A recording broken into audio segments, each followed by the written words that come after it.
I can see the numbers growing up there. So welcome along, everybody. My name is Nicola Cassidy. I'm the Meath Writer in Residence for 2020. I've published 3 novels to date. I write historical fiction, and I am absolutely delighted to be joined tonight by Andrea Mara, who is my good friend and fellow novelist. We are both published by Poolbag Press, but we go back before that because we were bloggers before we became novelists. And I'm really looking forward to the chat tonight because I suppose it's the first one that I feel like I actually know more than we've had the short story, we've had screenplay, and next week we have the podcast. But this one I feel really comfortable speaking about, obviously, because I am a novelist. So I really look forward to the chat tonight, Andrea, and welcome along. Thank you very much. I'm delighted to be here. Oh, it's going to be great now. We've loads registered, so I'm just going to give people a few minutes to log on because it's just gone 8 o'clock. But I might just read your little bio before we get started so people know your background. But we're going to get into that anyway. So you're a crime novelist from Dublin, so crime is what you write. You have 3 books published, like myself. The first book was Other Side of the Wall, which was an Amazon #1 bestseller. Your second book, One Click, was shortlisted for the Irish Crime Novel of the Year in 2018 at the Unpost Book Awards. And I remember you telling me that when you were after coming from the secret photo shoot. You were very excited, as you should be.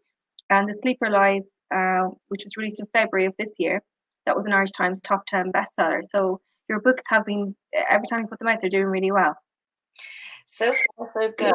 I mean, you yourself, it's a slow enough climb when you're trying to get there, but the first 2 didn't make the charts and the third one did, and you keep hoping with each book that you can get higher and get to more readers, and then those new readers might go back and buy the first book or the second book. So yeah, it's always hopefully increasing in.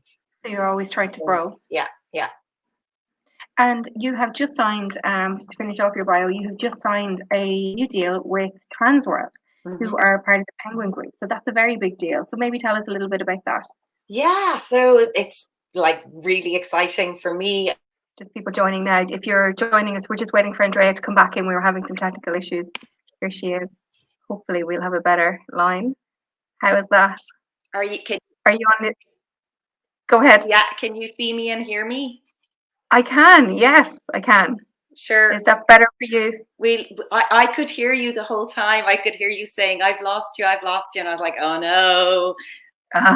It was just the Wi-Fi, like you were just, it was crackly and everything. That's much better. I think this is going to be okay. If there is any issues again, I would always say come back into your phone, even though it might be a great picture. It's usually because it can kind of go on to 3G or whatever. So, okay, cool. So if it stops again, I'll use my phone. Okay. Yeah, just click the link on your phone, and I only know because I had last week it happened with me and it was fine. But this is a much better line, so we shouldn't have any issues, and everybody can hear you now. So we'll go back to the start because we didn't actually hear any of your answer. And people were asking me about my book 4.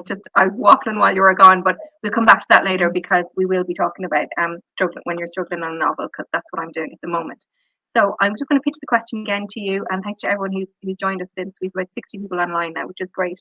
I know that some people are texting saying that they couldn't join, so they will be able to watch it back. I will have a recording of this.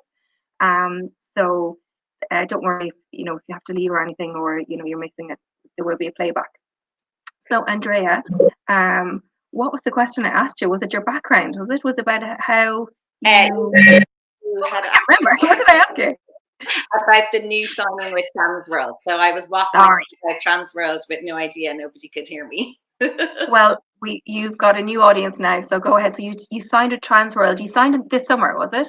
Yeah, signed earlier in the summer, and couldn't tell anybody until just last week. So that was really, really exciting to be able to get that news out there. And I mean, it was fantastic having the first 3 books with Poolbag. And it was a brilliant way to get into Irish bookshops, and Poolbag have a phenomenal relationship actually with Irish bookshops. But I really wanted to try and get into UK bookshops and maybe even get some foreign rights deals if at all possible. And I wanted to try and get a UK publisher. and my agent, I signed with an agent about a year and a half ago, and we needed to, finish up my third book with Bulbeg, which is The Sleeper Lies, that came out.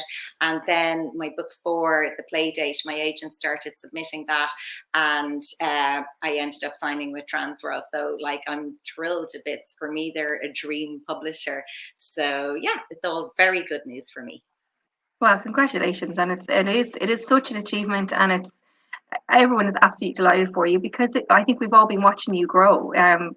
Like a lot of our fellow novelists, like you start off with this little dream of I want to get a book published, and now look, it grows and grows until you're at the point now where you've signed a very what I would consider a big deal, with a very reputable publisher. You can look at foreign rights deals, and you can you'll go to the UK and your book is going to be there. And it is a big achievement. And it is what I think novelists dream of, isn't it? They want to know that their books are going to be out there and going to be read because aside of money and royalties and all the rest of that, it's having your work read, I think, is the drive for writing a story. You don't put 2 years into a story or a year into a story to not have readers. Exactly. And like when you're writing it, and obviously crime is what I write, the only thing I know, but I was working on something today and I thought of an idea of something to put in an early chapter and have it come up again in a later chapter, and you have a little smile to yourself because you're kind of subconsciously imagining the reader getting to that bit and going, aha. And that it would be so pointless if there was no reader to go, aha. So you're absolutely right. More than anything, you want readers. And do you find as you go on that you not just that your confidence is growing, but that your skill is growing, and that are you approaching your, say, book 4 or 5 different than 1 and 2 in how you go about writing them? And if so, what would you say are the main differences in how you kind of write now? Yeah, I think you pick up little tricks as you go, and there are some things that I've kind of done the same all the way through. Like, one thing I do is I have a spreadsheet for each book with all different worksheets for you're looking at me now going, not in a million years would I do. Like, there'd be a worksheet for chapters, and I'll track each chapter, the main things that happen in each one, so that because it's crime, I have to know which bits, like what does the reader know at this point, what does the main character know, because they could be 2 different things, and little things that you reveal all the way through. So I need to know what's happening where and be able to slot things in and out. And I would have a worksheet for characters and a worksheet for red herrings because it's crime, and like, that's something I've done consistently through. I'm working on the 5th book now, and so that's there for all of them, but there's lots of other things that have changed. And certainly I would think voice is one thing that has, like, I would say my 3 books that have been published already, the voice is kind of different in all 3, and the style of writing is different in all 3. And with the 4th book, The Playdate, I found I think I hit my stride. I found where I want to be. And I really liked the opening chapter when I wrote it. And this was the book that I was going to be submitting to agents. And I just kind of thought, yeah, no, this is definitely the one I want to be using to submit to agents. And book 5, not saying it's not the same characters or anything, but I think the style of writing in book 5 is very like in book 4, which I hadn't really done with the first 3 books. So I guess I'd like to think I've found my own style of writing now.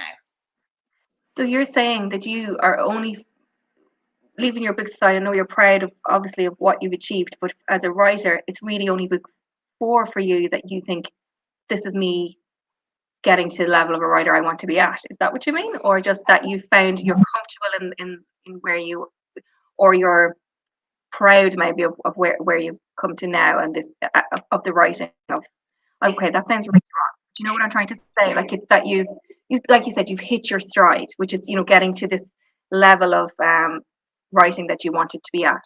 I think it's probably more about experimenting with different styles and then finding the one I like best. So I don't know if it necessarily means it's better, but it just means it's what I feel most comfortable with. And I kind of went, yeah, this is what I want to do. And I think it's great to be able to experiment, and blogging has been brilliant for that, as you know as well, because blogging gives you a chance to try any style of writing. You can be whoever you want with blogging, and you have one voice for one type of blog post and another voice for another type. And in a way, I feel like writing fiction was like that too, that each book is a different experiment in a different style, and maybe it does take a few books to find what your own favorite style of writing is for yourself. Okay, yeah, I didn't mean to say, I posed that question very badly. We'll blame the Wi-Fi breakage. It put me off. I'm very interested in what you said about the spreadsheets, okay? And you can see my face when you said that because, and as somebody said, you used to work in financial services. So for me, that the Excel sheet is there shining through there also. But it's I understand what you're doing there. Do you structure the whole book before you write it, or do you put a basic structure in place and as you're writing it, record what's where? So it's almost like a chess game that you're moving around. So do you either structure it fully or do you structure it a bit before you start off? How do you actually So do it? it's the second thing you said. So basically, I do an outline at first. It's maybe 7 or 8 pages of a quite detailed outline for myself in a Word doc. But then the spreadsheet only comes while I'm writing. So as I finish each chapter, I'll add a new row on the worksheet for chapters and note what happened there. And exactly like you say, it's like chess pieces or a jigsaw that you can slot things in or out. And, like I'll have notes saying actually chapter 26 would be better exchanged with chapter 20 because of what you're revealing. And again, I think this is very much a crime thing because it is about reveals and secrets and things that you do or don't want the reader to spot. And the sequence of the chapters is really, really important with crime writing. So for me, that's what the spreadsheet does. It allows me have a sort of bird's eye view of the whole book on just one worksheet, and I can see what I want to move around then at the end. And what do you write in? What do you physically write in a program, or do you write in Word? What do you actually write your novels in? I just write in. I just started writing in Word from day one, and I like it. So I haven't tried any of the programs that other people use at all. See, I wonder, like when you said there, like your structure and that, like I can't tell you how the opposite of that I am, and that if I tried to sit down and write, well, the new one I had absolutely nothing. I just started writing it. Like I have been doing research, but I didn't have a plan. I think that's why I'm possibly failing at this one. But before that, I've done. When I say outline, I might have like a copy page, and I might have 8 points of this is the start, this is the middle, and this is the end. And I'm talking bullet points, right? And that would be my structure. But I write in Scrivener, which is a writing program. It absolutely changed how it allowed me to write my first novel. I don't think I would have been able to write a novel length work unless I used Scrivener. But what Scrivener does is it structures so you create each chapter in like a little folder, and it's down the side and left hand side. So as you're writing every day, you can see the structure really on the left hand side of. So I wonder. I'm saying I don't use a structure, but in a way, I always have it there. And it also allows you to flip. Say you write a section, you realize it should be back up, you just flip it over. So I would write. I know you do Word. I think I'd find it very difficult to write a novel in Word. So it's just interesting to hear different people's perspectives. Yeah, and it kind of like Scrivener is like a fancy version of what I'm doing with my Word doc and my spreadsheet. I should probably investigate it, so I might do that. Yeah, well, honestly, I find it really good in that it also saves your work as you're going along, and there's certain things that it does. It allows you to, when you have it all done, to print it in certain forms, certain novel forms or script and different things. But I would highly recommend it if you're looking to write a novel. For me, it's not that expensive. It's $40, I think. Would you get to trial it for a month? And that's not just a calendar month. That's 30 days of writing. So you could have it for 6 months. And that's what I did originally. Sometimes you don't want to invest in something you don't know if you're going to use it, but it has absolutely changed the way I write. And somebody's saying, is it hard to master? It can be a little bit tricky. Like it's not like any program I've used before, but really I just go in and I write in it. I don't. It's not too complicated. And there's anything you need to know. There's tutorials. There's YouTube videos on it. So that would be my tip if that's what has helped me. But I just think it's so interesting the way that you use your structures, and I understand it because it's crime, but it is so different to the way that I write as well. You scare me. time. It's supposed to be scary. Yeah, I know. So speaking of, I mentioned financial services. What was your background, and did you always dream of writing a novel? I worked in financial services for 17 years. And I mean, when I was in school, I'd say, half of any given class thinks they might write a book at some point. We all wrote stories in school, and then you kind of stop in secondary school. It's more essays.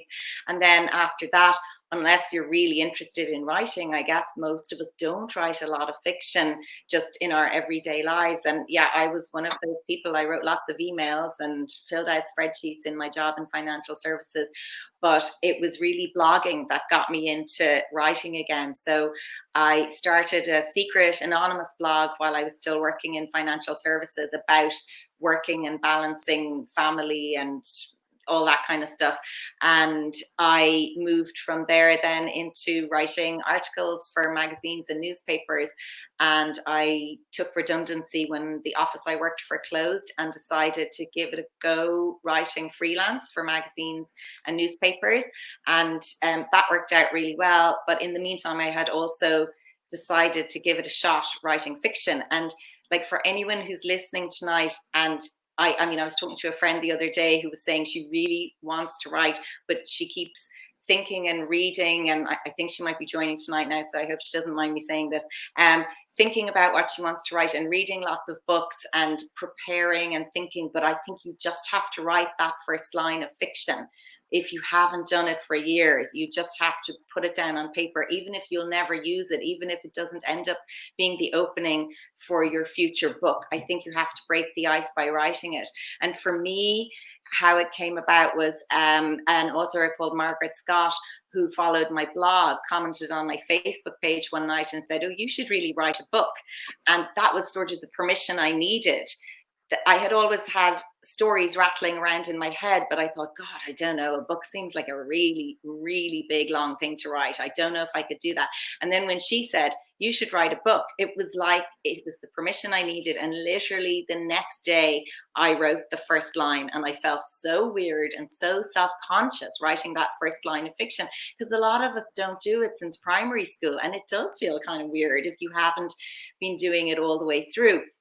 And it I had to really remind myself that no one was looking over my shoulder, that I never had to show it to anyone. And I think that's really key for anyone listening who would like to start writing. You never have to show it to anybody. But if you're procrastinating by doing all the nice things, buying the stationery and thinking about whether to use Word docs or Scrivener, I think you have to just go ahead and write the first line and see how it feels to write fiction and take it from there. So that's what I did. That's how I got started. So it kind of, the redundancy and the blog and the freelancing and then on into fiction was how the journey went. So it's interesting, Andrea, because you were saying like how fearful you were to write that first line of fiction, but you already had a background in writing, up till then.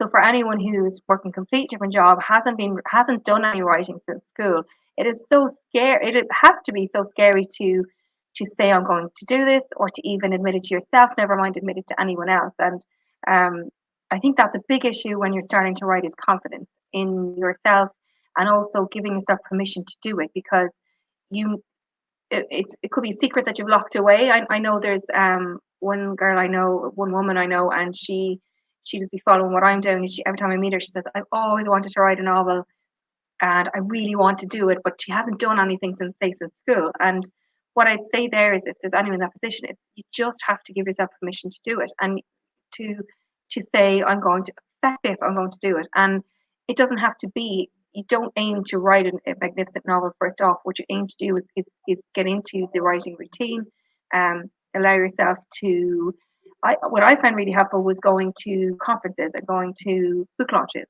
And then you would meet people at the launch who were maybe just like you, or maybe a bit further, maybe they had a novel published, then you speak to them, find out how they did it. And all of a sudden then you have this group of friends that you're, or online friends, and it doesn't seem so far away, which is, when I started off, I didn't know anyone who was published. Within a year, nearly all my friends were published. So it's, I think, breaking down that barrier, that it is so achievable. You have to work hard and have your dreams and all that, but it is so achievable. And it's if you break it down into little steps like that, like going to your book launches, maybe committing to 20 minutes a day, or putting little things in place that break the whole system down that make it achievable.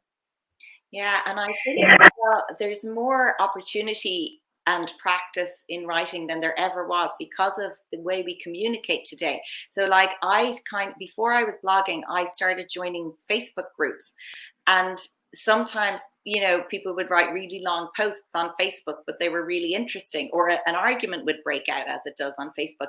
And I found myself, I don't know how, but the sort of diplomat or the peacemaker trying to wade in but nicely and get everybody to be nice to each other again. So it was kind of writing again in a way that I hadn't written in years. And you see often on Facebook and Twitter, people are writing really beautiful, just short posts, and they're not bloggers or they're not journalists and they're not novelists, but they are writing, they are expressing themselves very credibly or articulately or beautifully on Facebook. And I think there's more scope for that than ever before. So it's not as big a leap really as it might have been before the internet, because you can graduate very quickly, as I did, from Facebook to setting up a blog, which is so easy to do and free and anonymous if you want, and then to go any direction you want after that, really, including writing books. That's so true, like, because they're saying, young people say, who are coming up, actually all of their communication is through text, whether it's emails or messages or online materials. And so the art conversation might be dying, but they're writing. Everybody's writing more, and it's something to like. I like your point there. People are saying in the comments there that, is it Nanowrimo? I don't know how you pronounce it, but it happens in November, and it's a challenge to write every day for a month in November, and it is a really good exercise, particularly for beginner writers, to try. There's no prize or anything at the end of it, but it's just a commitment, and that is one good way to do it. I find for me, when I was trying to write something or trying to get something down that I wanted to send out, I found competitions were very good, and entering into not competitions, but places that might publish it. So the first thing I ever wrote was like a 50,000 romance story, which will never ever see the light of day. It was about sailors, and but it was historical fiction, and I wrote 50,000 words, and I entered it into somewhere that were taking in 50,000 word novels. It was a magazine, but it gave me that thing to say, okay, I'm going to do that for that deadline. And then using that, I entered the novel fair competition. That's run by the Irish Writers Centre.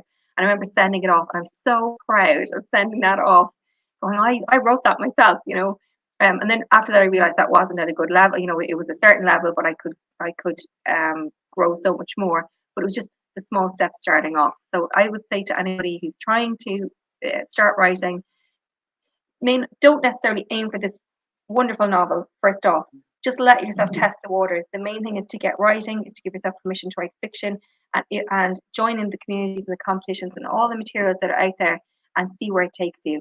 And then you'll learn how to hone your craft, I think. Mm-hmm.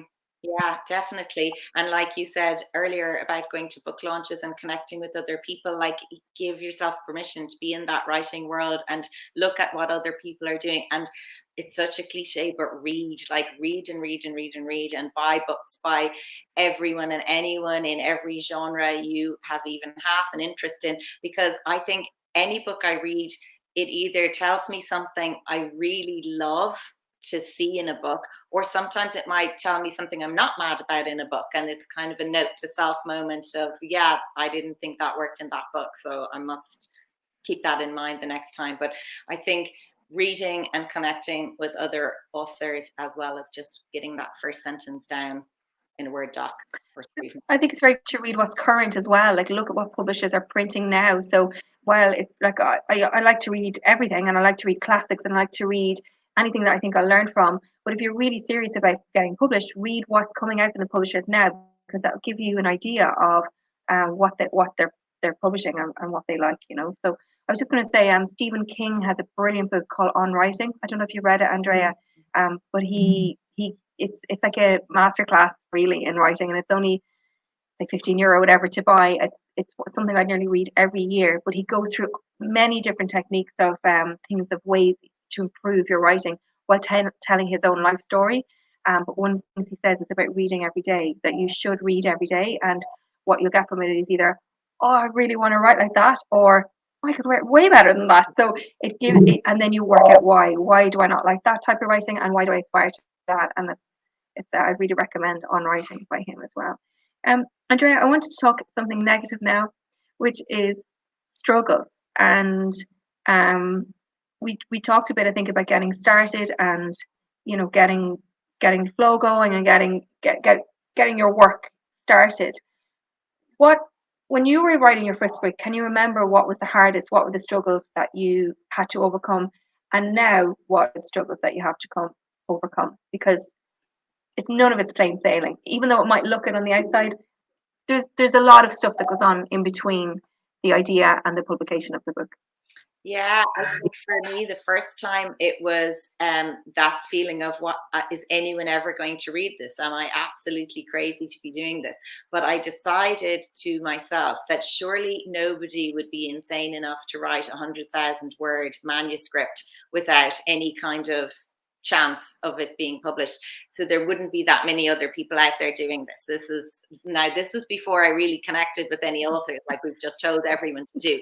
So possibly my naivety helped me here, because I had no idea how competitive it is out there and how challenging it is to get a publishing deal. So I kind of thought, God, you have to write a whole book before you know if anyone. I thought you could just write a few chapters. So when I heard you had to write a full book and that this was anything around 90,000, 100,000 words, I thought, oh my God, nobody would do that. Okay, I'm going to do that. And then, hopefully get published.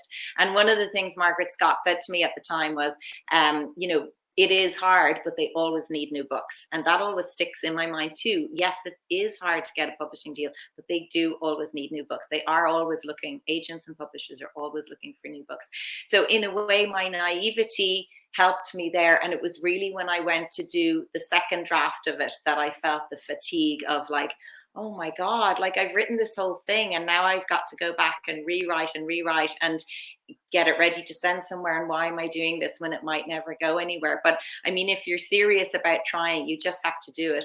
And I knew at that stage that the redundancy was coming in work. So that was a motivator for me to keep going, because I kind of thought, look, if I have any chance of getting published, this is the time to try it at this kind of career crossroads. So that kept me going. But I will say it was hard, and it is obviously an awful lot easier once I had signed up for the first book. It was a lot easier writing the second and the third one, knowing that if nothing else, there was an editor at the other end who would see it and go yay or nay, and that was easier than writing not knowing if anyone would ever see it. So yeah, there's always challenges, and I had a big challenge with my second book, One Click, because when I sent it in, my editor said, yeah, great, I really like it, except there's one big problem. I guessed who the bad guy was, and you're going to have to change that. And for me, like, that was huge. Like when I was telling you earlier about outlining and spreadsheets and everything, when I'm doing my outline, I always know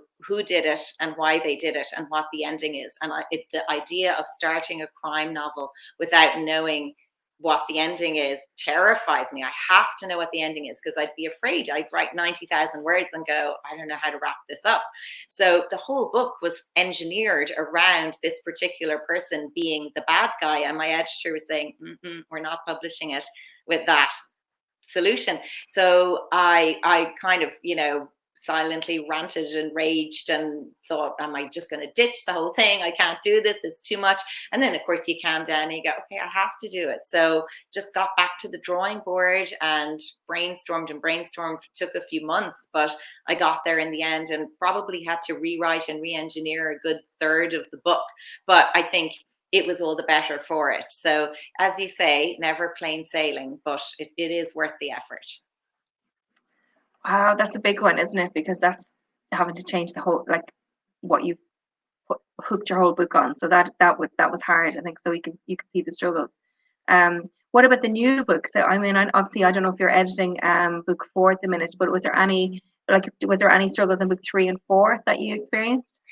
No, but it was kind of plain sailing, which was great. No real changes, but then of course the small changes start to feel really hard to do when you don't have any big changes.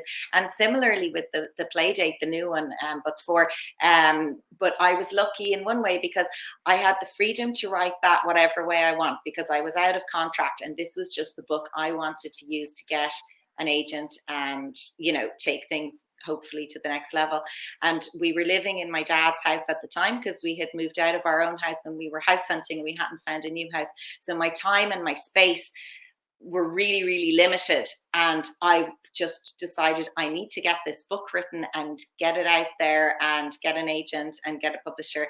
And so I wrote it really, really fast. And I realized that for me, writing fast is the best way to do it. So, I mean, I think the first draft was done within 3 months because I know you're a fast writer as well, but I find if I immerse myself completely in it and write fast, I get in such a roll. Whereas if I have less time, which is what happened during lockdown and homeschooling, and I was trying to do maths with children and write at the same time, I completely lose track of what I'm doing. And you don't get that immersive feeling if you can't keep at it and keep going and get really deeply into it. So I found with book 5, which is the one I'm rewriting at the moment, like there's storylines at the start of it that just disappear, and I'm reading back over it now going, what, who's this character? Nothing ever happened with them again, because it was just spread. Like I started it last October and I finished it in July,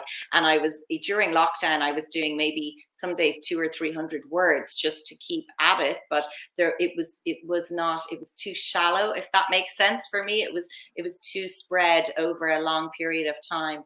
And I know people often quote lovely things Maeve Binchy has said about writing and living your life. And one of the things she always said was write fast. And I'm a big believer in that. Just get into it and write as fast as you can, because you can always go back after and take as long as you want to fine tune it and chop things out and kill your darlings, like Stephen King would say, and make it the best it can be. But at least if you just get it down on paper, then the hardest part is done. And I think going back and fixing it after is a really lovely part of writing. That's the part I'm on at the moment on book 5. And I'm really, really enjoying it because I know the story works. And now I just have to fix it and figure out what happened to those early characters that never appeared again.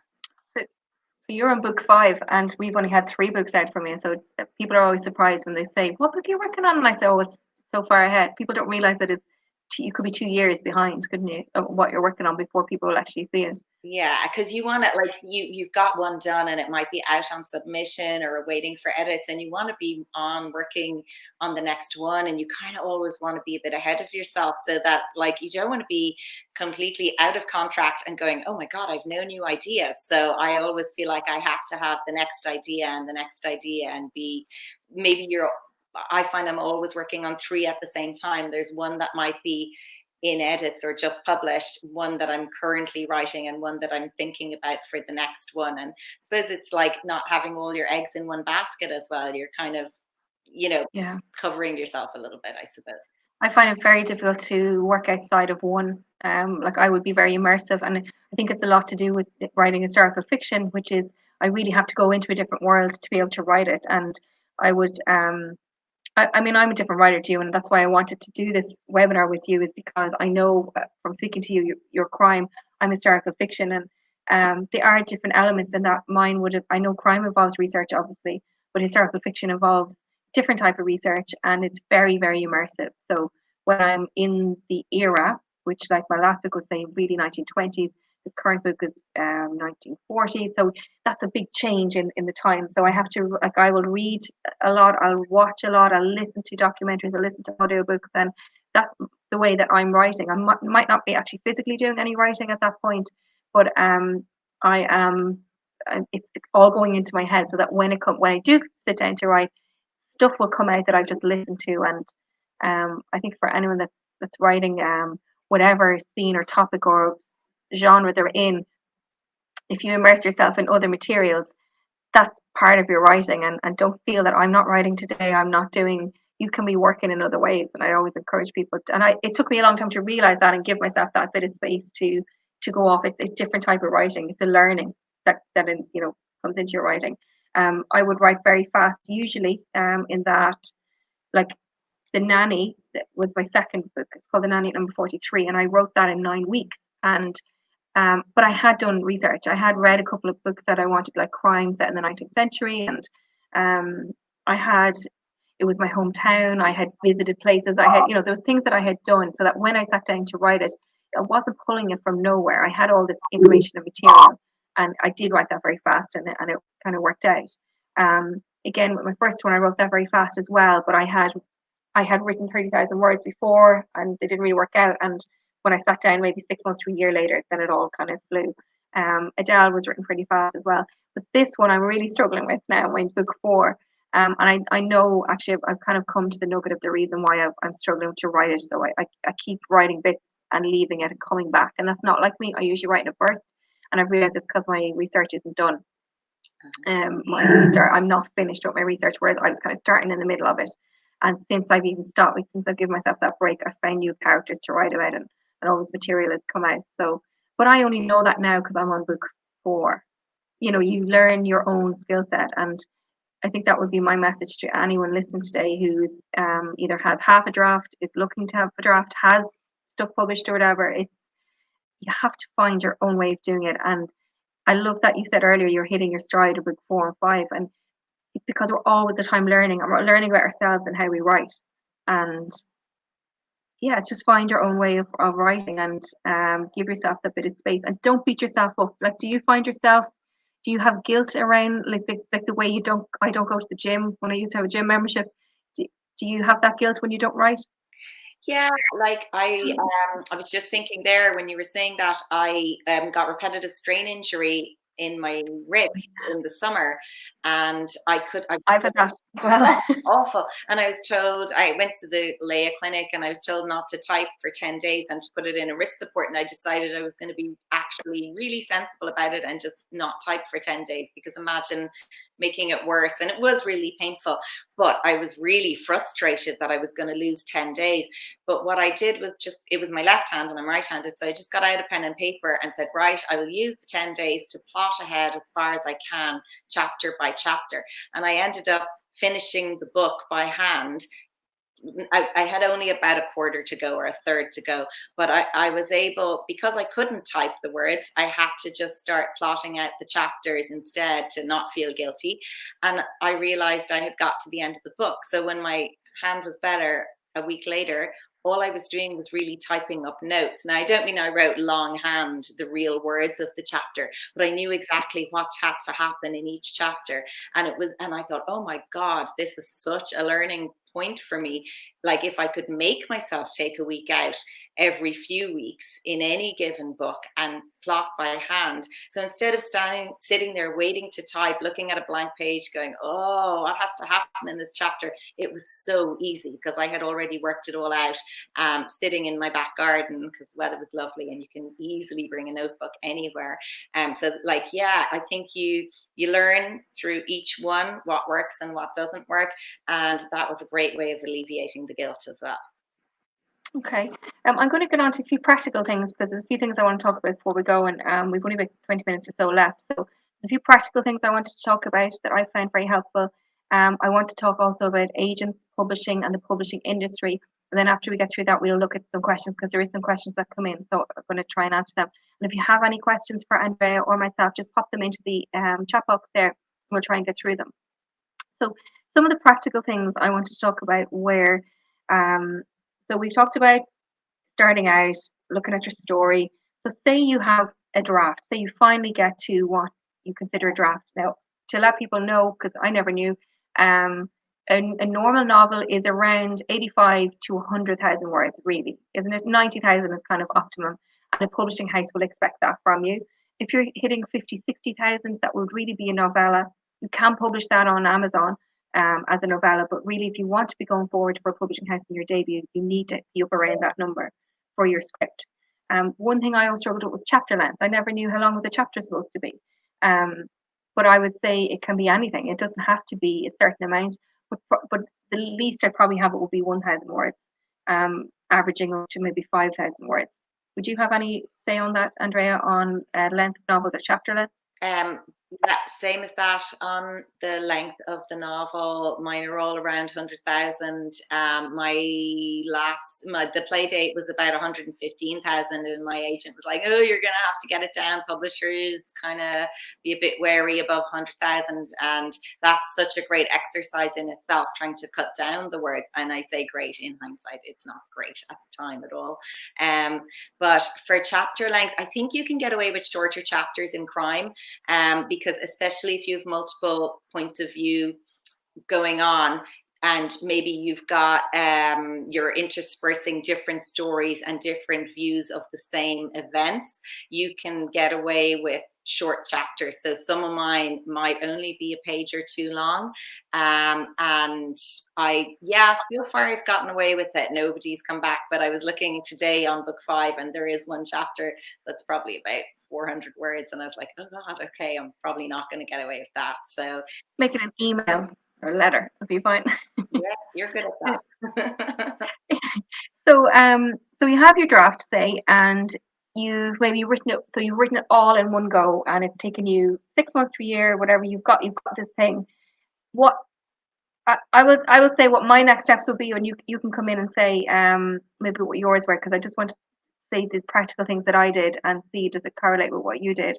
I was so delighted to have like a first kind of book. I didn't really edit it, and I didn't really want it to go back and edit it, and without knowing where I was going. So a bit like the NCT, I knew the car was a bit shitty, but I didn't want to do the work, then put it through the NCT, and then have to get other work. So I just put it through the NCT, got all the work, and then changed it. And by NCT, I mean a reader's report from you can pay to have your work looked at and professionally looked at, and they will come back with changes or suggestions.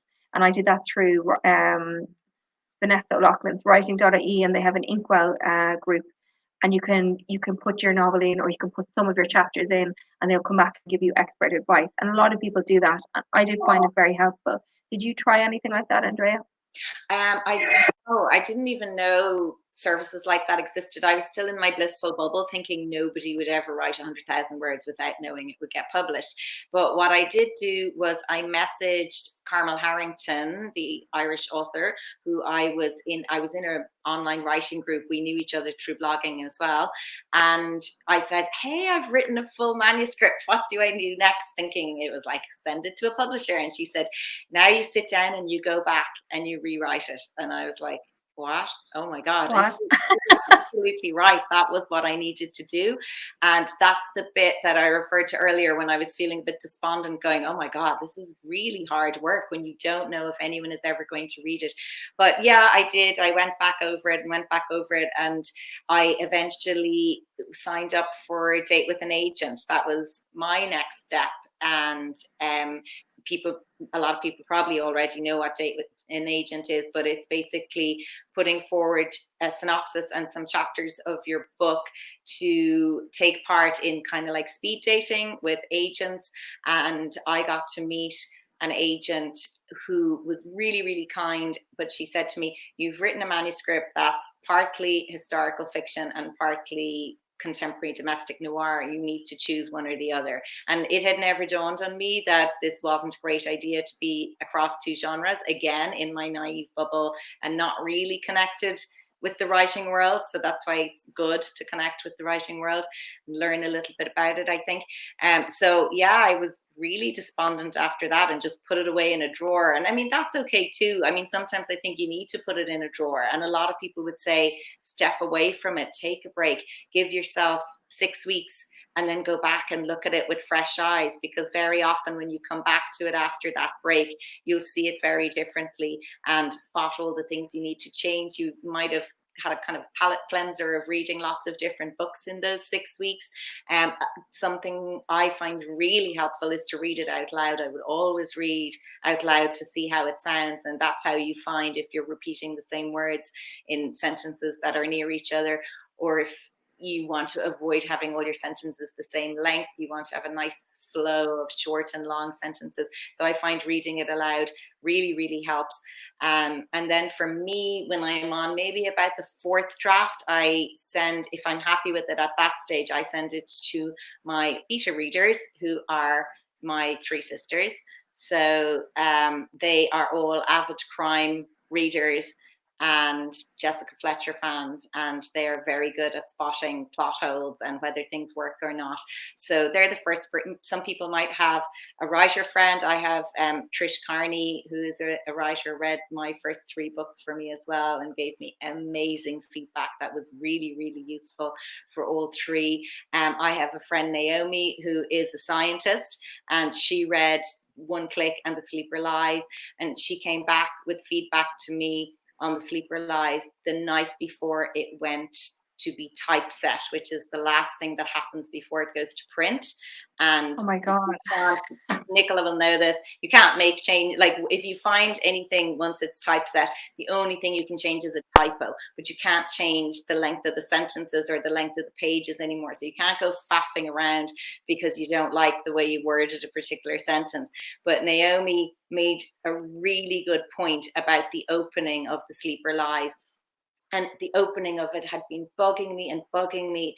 And this was draft 13 of that book. And I really liked the book, but the opening just wasn't doing it for me. And she said something that just unlocked everything. And I remember sitting on my bedroom floor, typing up a new opening and getting it through to my editor in time. And it was what got typeset and published. And like that was, Naomi's a crime reader and a friend. She's not an editor, she's not in the publishing world, but she was absolutely right in the feedback that she gave me, and it transformed the opening chapter, and I was thrilled to bits with it. So I guess Stephen King would always talk about the ideal reader. So don't send your manuscript to someone.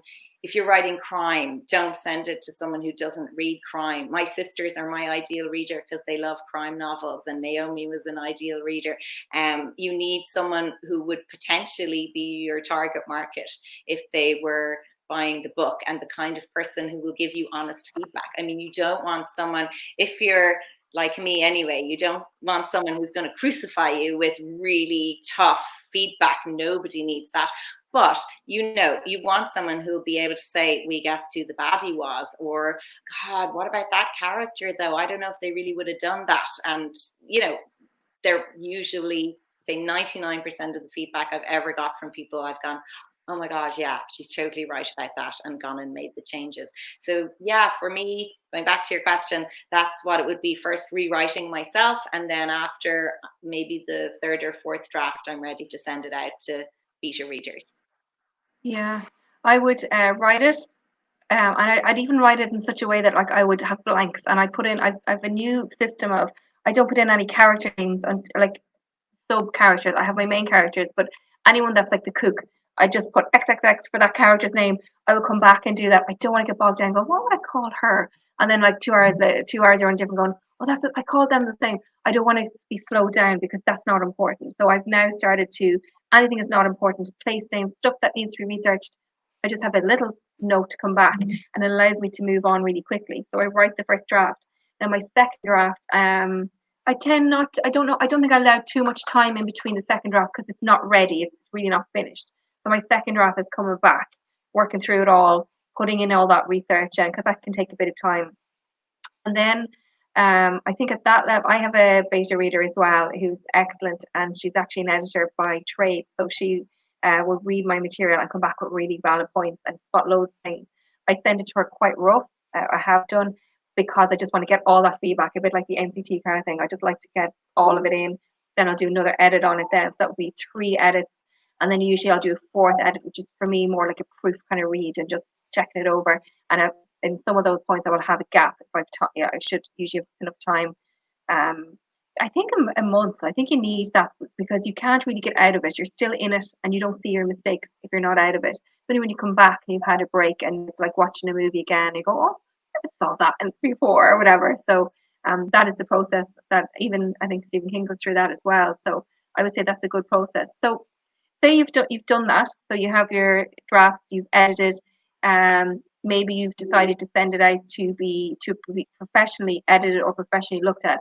I would say don't send it to be professionally edited, which would be a step you would take if you're going to self-publish, only because it's so prohibitively, it could be hundreds of euro.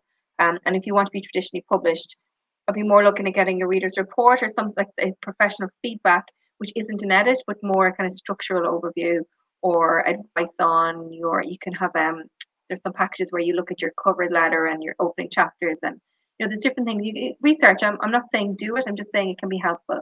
Um, and then when you have all that done, when you have something you're really proud of, and I mean, I was really proud just to get the bloody thing finished ever the first time. But give yourself a pat on the back, and then try to improve it. Don't send things out when it's at that stage, because it will never be ready. No writer would ever be ready.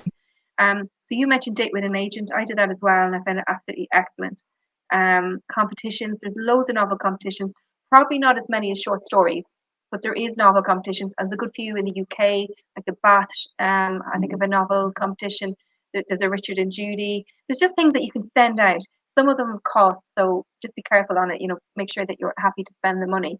And then, Andrea, I would say after that, if we've other thing you can be doing is entering short story competitions and other writing things to try and get your name on some lists, so that when you do send to an agent, you have a little bit of background, or you have something to put on your CV. It doesn't matter, but it's just sometimes it can be helpful. Like if you haven't won any competitions, but you write an amazing novel, it's still going to be looked at and still going to get out there. So, Andrea, talk to me about agents, because there's a few questions on that. Do you need an agent, and why would you? What does an agent do, and why would you have one? I think agent, like, okay, you don't absolutely have to have an agent, and there are very successful authors who don't have agents. But I would say 95% of authors would probably say it's a good thing to have an agent. And they don't just get you your book deal, they do all the negotiating, so you don't have to talk about awkward money type topics. But also, publishing contracts are so difficult to read and understand, and an agent will do all that. They will read the contract, they will go back to the publisher and get things removed or changed or whatever, so that you don't have to understand any of it, and you trust them. They're working for you, so they get 15% of everything you earn. That's the standard. And for that, they do everything that's in your interest. If you have a good agent, they are like gold. They will do everything for your career, because they want you to have a long career, and they will help you make the best decision. They're not going to say you must do this, but they will guide you and talk you through the pros and cons of signing up with a particular publisher. So yeah, I think an agent is a really, really good thing to have. And I didn't realize when I was starting out that that's actually your big hurdle when you're starting out, is finding an agent. So I thought the game was to find a publisher, but really looking back now, it's to find an agent. You can submit to publishers directly. So some publishers do take unsolicited manuscripts, meaning manuscripts that didn't come through an agent. But you will always have a better chance with any publisher if you have an agent. So what I would suggest is gather a list of agents that you have heard about. So mine is on a spreadsheet, obviously, but you do not have to use a spreadsheet. You can use a notebook or a Word doc. But I started gathering names. So if I heard someone saying something about their agent, or saying their agent was good, I would go and look up that agent. All of them are online. You can see their websites. You can see what kind of books they represent. So if they would clearly say if they like crime, historical, romance, but not sci-fi, and so on and so on. Some of them don't represent, lots would say do adult but not children, or vice versa. So you have to go and make sure, first of all, you're not wasting your time or their time by submitting your crime novel to someone who's not interested in crime. And some of them won't be open to submission. So if they're full at the moment, they'll be closed to submissions, and then they will probably announce on Twitter at some stage that they're open again. Follow them on Twitter. That's where you often see agents announcing that they're back open again. So that's a really good way of keeping track of what's going on. Twitter is probably the best of all the social media for keeping track. And have a look at authors that you like and see who their agents are. Now, on the one hand, if you are writing crime and reading a lot of crime, it might not necessarily work. Like if there's, say, 2 Irish crime writers who are already represented by a particular agent, that agent may not want another crime writer from Ireland, because they want to have maybe a more diverse group, so that they're not pitching the same books to the same publishers all the time.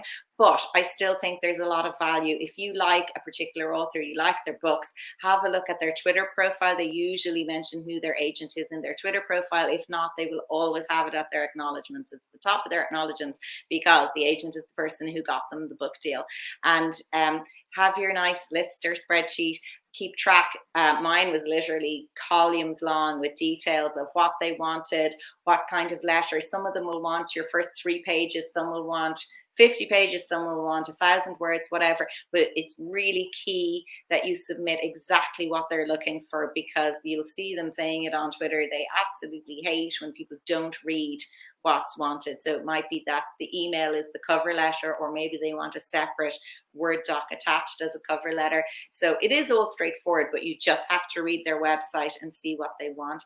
They will always want a synopsis, which, as every author knows, is even harder than writing a book, trying to get your entire book summarized into 1 page maybe, or 1,000 words.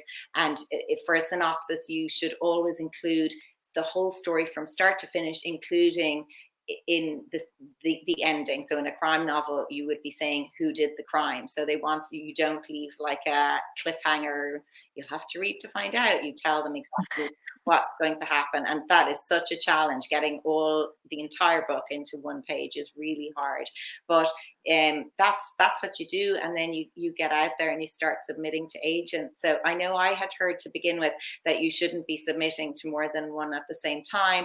But I think most people accept that it's okay not to, like, because they could take 3 months to get back to you. And I think it's okay not to just sit there for 3 months waiting for one agent and then potentially not hearing, because some of them will get back to you to say that they're not going to take you on, but some of them won't. And some of them will even say they just don't have time. So if you don't hear from them within X amount of weeks or months, it's a no. So you don't want to be waiting 3 months and then moving on to the next one and then moving on to the next one. So now this is just me, what I did. It doesn't mean it's right, but I had sent off chapters to one agent, and then a few weeks later I went to another one, and a few weeks later I went to another one, and then bit by bit they were starting to come back. So it always meant I had a few balls in the air at the same time, and some of it was just kind of a self-protection psychologically, so that if one agent said no, I knew I had 2 more who were reading. So it was just a way of taking the sting out of it for me, as well as anything else. But you might not want a situation where a few people come back to you at once and are put out that you're talking to a few other people. I don't know. I think you can be strategic about it. Maybe I wouldn't send out one manuscript to 10 agents all at the same time. I would take it a little bit more slowly than that. And then if any agent comes back and asks to see the full manuscript or expresses interest, you should definitely mention that in your next submission to other agents or in your next correspondence. So not naming them or anything, but you might be submitting to another agent going, would you like to read these chapters? I have 2 agents already interested, but I really admire you, or whatever you want to say to them. So it is definitely the case that publishers and agents are always interested to hear that other people are interested, and that can definitely help you in your challenge of signing up with an agent. I think that's a great summary and a great kind of step through the process, because it can be daunting, and it can be a difficult one. I suppose what I would say to counter that maybe a little bit is that it can be very difficult when you're starting out and you don't have a reputation, or you don't have anything written or published, and you're going out to an agent. But what they're basing it on is your book and your hook. So always try to have story down to 1 sentence. If you meet someone in a lift, the elevator pitch, what's your book about? And you can't say, well, there's a girl and she meets this boy, and you can't say it like that. You have to have it, try and have it as best you can in this is what happens, or you have your hook. That goes a long way in pitching and kind of getting interest from anybody, particularly agents. So I would say don't worry if you don't have a lot of material, don't have anything, because they're basing it purely on your hook and your book, obviously your opening chapters. What I would say though as well is that like obviously you have only got an agent. Did you say it was last year? Yeah. Yeah. So if you can go and seek an agent, but you don't have to do that either to get published. And there are ways. I mean, there are publishing houses that take in unsolicited submissions. A lot of the Irish publishers, you don't need an agent to put your script into them, probably because we're quite a small country. In the UK, any of the trad publishers, you do need an agent, as far as I know. But the digital publishers, which are only online, so they're printing to Amazon, publishing to Amazon, most of them you don't need an agent for. So you can go to the likes of Bookouture. I know HarperCollins have a few. Is it One More Chapter? There's you'll have to check them out. I'm not exactly sure. I was originally published by Bombshell Books, who are Bloodhound Books, and you don't need an agent for that. So there's if you're kind of at a level that you really would like to get your work out there, you don't want to take a year or two possibly to get an agent, I would suggest that is a good way to go. I know there's a question about self-publishing in there as well, and you can self-publish if you really want to get your work out there, because you can literally do it overnight. But I would say if you really want to, I don't know, grow your reputation, get more sales, see your book in the shops nationwide. If you really want to achieve that, it's the traditional deal that you're looking for, and an agent possibly to get you that deal. So there's lots of different avenues. But I think what you're talking about there, Andrea, probably is the dream route, and it is the dream to get a sustainable publishing deal, one that you can live off. That would be the route to go, I would say. Mm-hmm. Yeah, and I guess it's like you kind of think when you're starting out, if I could just finish a book, I'd be so happy. And then you finish it, and you're like, if I could just get one happy reader, if I could just get an agent, maybe an ebook, then you want a paperback, then you want a hardback, and it just, yeah, I suppose there's always something else that you want. Every time a dream comes true, there's another thing you want. Yeah, but it keeps it going, because if you get your dreams, and then you have to keep going, you have to make your dreams bigger. What I'm going to do, Andrea, is I'm just going to go back through the questions, because we've hit 9, but nearly everybody's still online, so I'm going to keep going because I think there's obviously great interest in what we're talking about. So I'll go through the questions, and then that should bring us up to the end. So let's just have a quick look. I know somebody had asked earlier on about style, because you talked about writing style. What is writing style? I guess fairly abstract. Is there extra noise there? I think I went too close to the microphone. Okay. I suppose for me, I just have ideas in my head. Like I would have what I call storyteller mode, which is one type of voice of a character where it's something like anyone who's read White Oleander by Janet Fitch, which is an amazing book. I reread it this year, but the main character in it, she writes in the first person, and she's talking about her life when she was 12, 13, 14. And it's very much as a storyteller, whereas you would get a lot of crime fiction that's written in present tense and is very sharp, staccato, short sentences. You're in the action. There's not a lot of kind of description or beautiful scenery being shown in the chapter. So to me, that style, like it's the voice, the way you're writing. And I think it was really interesting to try out different styles, both in blogging and in fiction. And I think for me, the voices that I have in the next 2 books and the way I've written them are a way of writing that I'm really enjoying. So maybe style just means way of writing or voice. Maybe that's the way to describe it. Yeah, I agree. I would say voice, and it is exactly, it is the way that you're actually writing. Amy asks, how do you both recommend approaching major events such as the pandemic and lockdown in your plot? In one respect, if your characters are dealing with lockdown, it might date your work. In another way, would it be too unbelievable to leave it out? Yeah. God, 2020 ruined everything. The play date is set in. It's not set in any year. It doesn't need dates, and it never had dates. And then I realized when I was sending it I was toing and froing with my editor, and I had seen in a Facebook group that we're both in, the Savney Writers group, a few people had been getting negative reviews on Amazon for books that were set in present day, and people had been giving out that they didn't reference the pandemic. I mean, they wrote the book 2 years ago. They didn't know there was going to be a pandemic. So, and then as the person asking the question points out, like if you do put it in, then your book is forever set unintentionally in 2020, and sure, we don't know what's going to happen next year. So at the last minute I said to my editor, actually, should we just set it in 2018, because then it just avoids the whole problem. So that's what we've done. And book 5 already was set in 2018 because it's the heat wave that we had that summer. So I'm leaving that in 2018, and I hope by book 6 pandemic is over and it doesn't matter anymore. But yeah, it is hard, mostly because, you know, even if most readers are going to read it and totally understand that it was written before the pandemic, it'll niggle that there are those few who criticize it because they didn't reference it. Just write historical fiction. You know what happened. Fine. That's the one way around it. Do you worry any of your friends or family would recognize themselves in your characters? I don't have, change the name. I don't have them in there. No, I think characters are always a hybrid of people we meet in real life, and I think they morph. Like I would sometimes, like there's a character in book 5, and I've literally called her the name of the person that she is.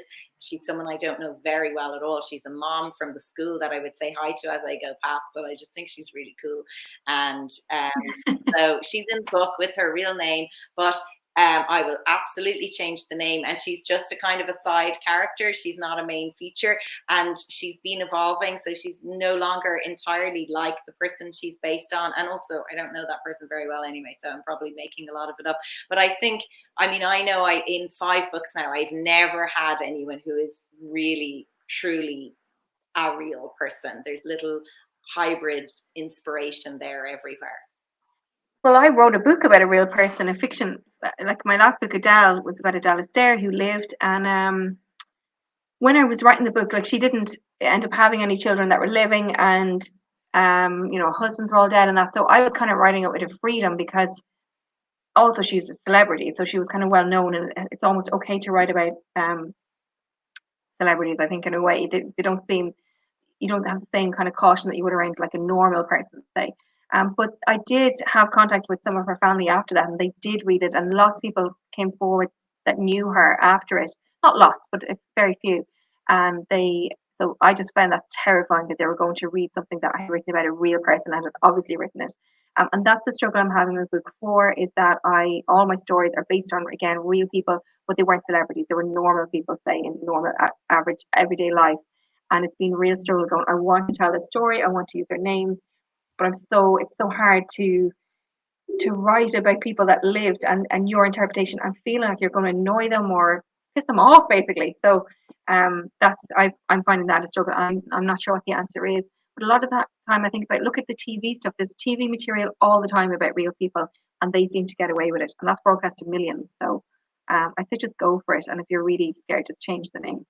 Totally fine. How do you pick a genre? I think it picks you. Yeah. I think you don't have to pick. I think your instinct just goes where it goes. I've always read crime, and I always had crimey kind of ideas rattling around in my head, like kind of thinking, God, imagine if that happened, or what would happen if, you know, I'd just be sitting at a video conference at work and kind of dreaming a bit and watching our Luxembourg office on screen, and I would think, what would happen if mass gunmen burst in there now and we could see them on the screen, but like, would we call the Luxembourg police or would we call the Irish police? And trying to, you know, work out what you would do in this what if scenario. So for me, it was always going to be crime. I didn't have to think about it. And I think most people are probably like that. Whereas I've been watching it, looking at the building, going, when was that built, and who lived there, and who used to work there, and what did they wear? And so it's different brains, I think. And it's you go. I would say go with what interests you, because you're going to spend a huge amount of time in this genre and era and characters, and they have to be interesting to you to make, so that you can make them interesting to others. Okay, I'm going to fly through this because we are kind of up against the time. We're going to finish up very shortly. Do you find it helps to do a brain dump when you have loads of ideas? I have a million ideas, but I find it hard to focus if I don't pour everything out first. Yeah. I find I have very few ideas for novels. My ideas are few and far between. Do you have loads of ideas? I have a notebook and a Word doc for all my master list, and I would have lots of ideas that probably aren't enough to be a full novel. But what I find is two of them come together, and that's also in. I think that's either in Elizabeth Gilbert's Big Magic, which is an amazing book that I would recommend to everybody, or it might be in Stephen King's book, or both. But the idea that it's often when two ideas come together. Yes, it's Stephen King who said it, that like you might have one idea, but it's not enough to make a whole book. And then something else happens in your everyday life. And suddenly you have the light bulb moment and you realize that those two things go hand in hand and that's going to be the book. But yeah, I definitely need to have the brain dump and I need to write them all down. So I have like a big long list of kind of little one-liners of ideas, and I think maybe two or three of them will go together then to be the next book. Okay. Maria Flood has asked any advice if you're a non-fiction writer, journalism, academia, trying to move into fiction. I suppose that would have been you, Andrea. Going from blogging and journalism into fiction. You've done that. Yeah, and like I think it really is about, like I said, just writing that first line. It feels so weird if you're used to writing um real life blogging, nonfiction journalism. It's so weird to write fiction because you're like, but this is made up. It's a different voice as well. But you just have to make yourself do it, and it will stand to you that you, if you are coming from that background, it will absolutely stand for you. It does give you a leg up, and rightly or wrongly, it can mean you have more contacts. I mean, I think we can see it all the time that people who are already coming from the writing world, whatever corner of it, when they move into bringing out a book, they do have a great support network there already. They do have a profile, they do have a name, they are recognized in bookshops, well, depending on how well they're known and what their background is. But even just being used to writing, like it definitely hugely helped me to have a blogging and freelancing background. And it gives you a chance to try out different styles as well and see what kind of style of writing suits you, which then may be applicable in transferring from nonfiction to fiction. Yeah. Oh, yeah, I think so. So, listen, it's time to finish up because we've been just over the hour now. I just wanted to say that I have a Facebook group called Aspiring Authors Ireland and UK. Just look us up on Facebook. You have to just fill out why you want to join because I just want to make sure that everyone's in there is genuinely trying to be a writer and people are trying to follow probably a traditional published route. It's not that active anymore. It's quite every a couple of posts maybe a week, but it's a nice way of continuing this conversation, which is a lot of what goes on in there, and it's sharing out competitions and opportunities and information. So I would say that we recommended Stephen King on writing. Writing.ie is a great website as well for everything is in their competitions. And Inkwell is the kind of follow-on body if you have something that you're interested in getting edited or looked at professionally. Have you any other resources or authors that you point us to, Andrea?